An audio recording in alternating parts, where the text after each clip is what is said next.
Joint Direct Attack Munition is basically a superhero costume that turns an ordinary dumb bomb into a super weapon. Even a car mechanic can dress a bomb in a superhero costume.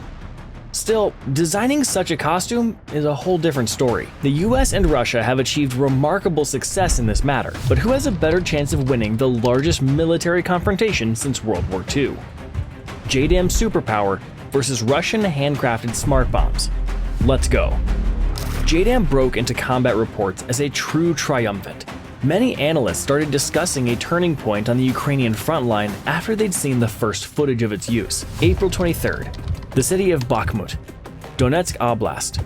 4 bombs, each carrying nearly 200-pound warheads, obliterated the Russian ammunition depot. The sympathetic detonation serves as a proof. If you're impressed by JDAM, press that like button. Summer 2023, Verkhneyodoretsky settlement, Donetsk Oblast. The Ukrainian Air Force conducted a precision strike on a Russian command post in the rear. Notice the accuracy of the strike. It's impressive. Later, it was confirmed that another Russian armed forces command post had been destroyed in the village of Kodyma, located in the Donetsk region.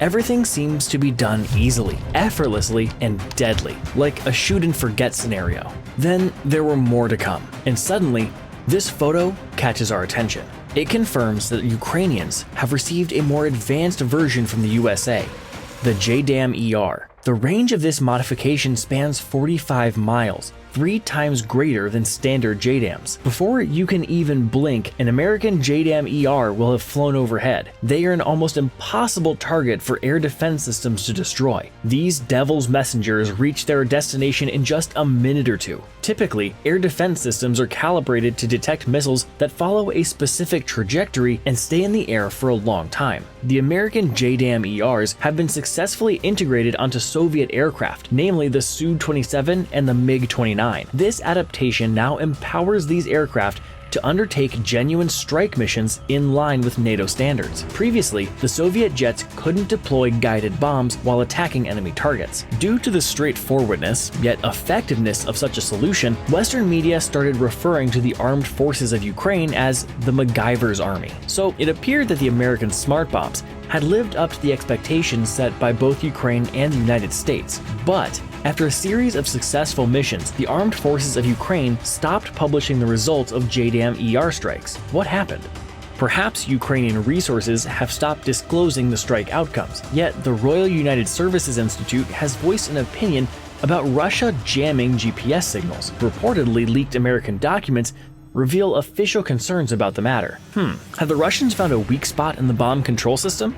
First, let's break down what makes up the superpower of JDAM-ER. The recipe of JDAM-ER is quite simple. The Americans are refurbishing 500 to 2,000 pound bombs dating back to the 1970s into JDAM-ERs. A section with stabilizers, a GPS signal receiver, a GPU processor, and an inertial guidance block is incorporated instead of the existing tail section. A lift generating module with wings is added to increase the flight range. As we can see, there's nothing overly complex about the mechanical component of the JDAM-ER system. Once released, the smart aerial bomb unfolds its wings and switches to internal GPS control. The inertial system monitors the ammunition's location in space and controls the stabilizers, maintaining the set course even with a weak GPS signal. Now, let's get back to the control system. Indeed, when GPS data is accessible, the JDAM system operates with high precision with a circular probable error, CEP, of just 16.4 feet. The target coordinates are preloaded in advance. Still, they can be adjusted before the deployment if needed. If GPS data is unavailable, the potential CEP increases to 98 feet. That is noticeably worse. However, even in autonomous mode, JDAM-ER ammunition remains quite precise, hazardous, and destructive. Moreover, it is doubtful that Russia completely jams GPS signals, because along with GPS, such powerful obstacles interfere with any other radio traffic. The Royal United Services Institute expert also states that fact. The range may include friendly receivers such as satellite terminals and the GLONASS systems. What makes this point important? It's highly improbable that the Russians would shoot themselves in the foot by leaving their units and equipment without communication. Furthermore, the Russian aerospace forces utilize munitions that are analogous to the American JDAM-ER. All of them are guided by the GLONASS system. To uncover why the successes of JDAM-ER in Ukraine have been overshadowed, let's head to the front lines and take a look at the battlefield from the opposing perspective. What is behind the success of the Russian smart bombs?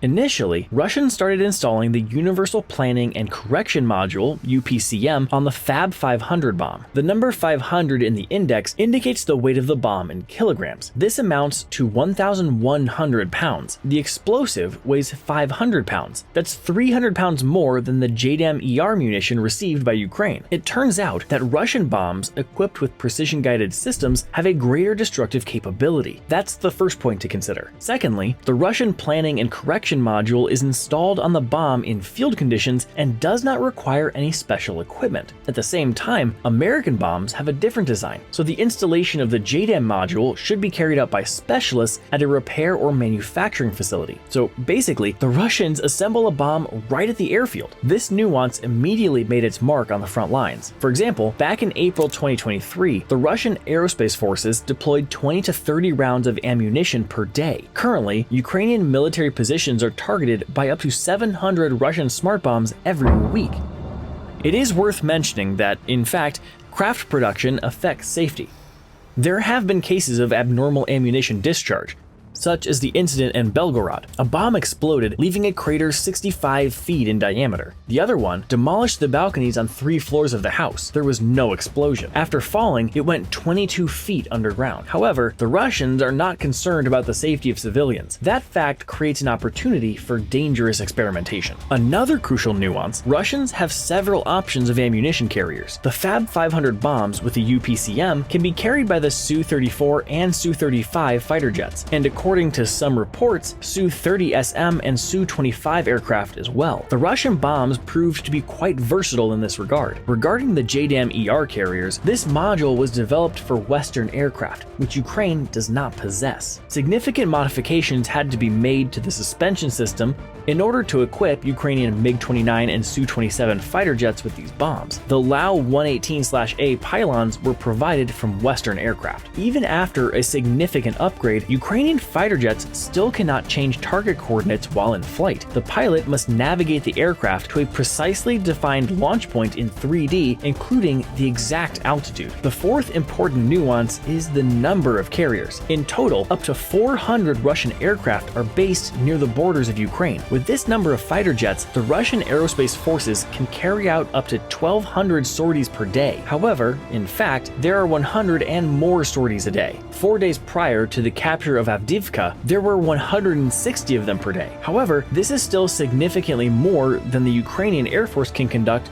with its several times fewer aircraft. Fewer planes, fewer sorties, fewer targets hit, and the other way around. The fifth important nuance is that the estimated production volume of UPCMs for Russia in 2024 alone is 10,000 units. Moreover, Justin Bronk, a senior research fellow at the Royal United Services Institute in London, says that while manufacturing the glide kits is a bottleneck, the basic explosive package is something they have in huge numbers. Regarding the electronics, the bomb that ended up in the hands of Ukrainians lacks any markings. All traces that could identify the origin of the electronic components were deliberately destroyed. The Russian side is clearly trying to conceal the suppliers who are providing them with electronics in violation of sanctions. The Fab 500 is an old Soviet munition that was produced in the 1950s and 1960s. According to Soviet and later Russian doctrine, the Air Force was to carry out massive carpet bombing in the World War II style. An example of such tactics was observed during the first days of the invasion of Ukraine, when Russian troops used unguided Fab 500 bombs to bombard Kharkiv and Izium in the east of Ukraine, and Chernihiv and Sumy in the north and northeast. During the Soviet era, tens, maybe hundreds of thousands of Fab 500s were produced. If all of them can turn into guided, they constitute a colossal arsenal. How many smart bombs does Ukraine possess? Ukraine has received a limited number of JDAM-ERs. The exact number is not disclosed, but in March 2023, the head of US forces in Europe, USAFE, as well as the NATO Air Command and US Air Forces in Africa, AF Africa, General James Hecker, said that Ukraine had received JDAM-ERs, which would be enough to launch a few strikes. Unbelievable. Just a few strikes. Can you really win a war with just a few strikes? It seems not. Ukraine had received several more JDAM-ERs in 2023. The number is,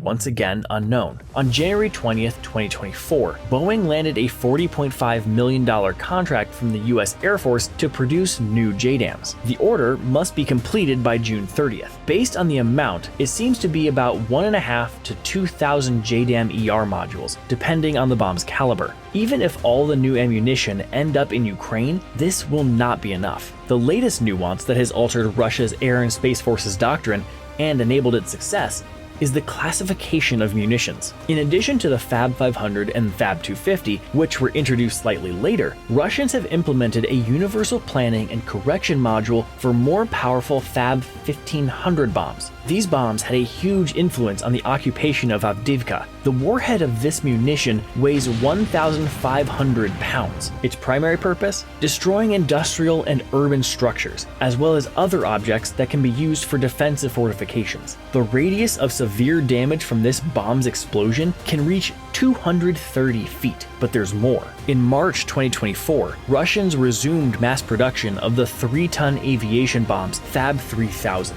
The bombs appear to be gray and dull on the outside. However, the UPCM makes them a formidable opponent. However, the only type of aircraft capable of carrying the Fab 3000 bombs is the Tu-22M3. Will the Russians dare to use these rare planes near the front line? Doubts arise given that the Patriot air defense system's impact zone reaches about 100 miles. As for the JDAM-ER inventory, Ukrainian carriers have yet to receive the more powerful bombs. Therefore, the inventory of JDAM-ER munitions is artificially restricted. Certainly, this also affects success on the battlefield. If you'd like to see more JDAM-related videos from us, press that like button.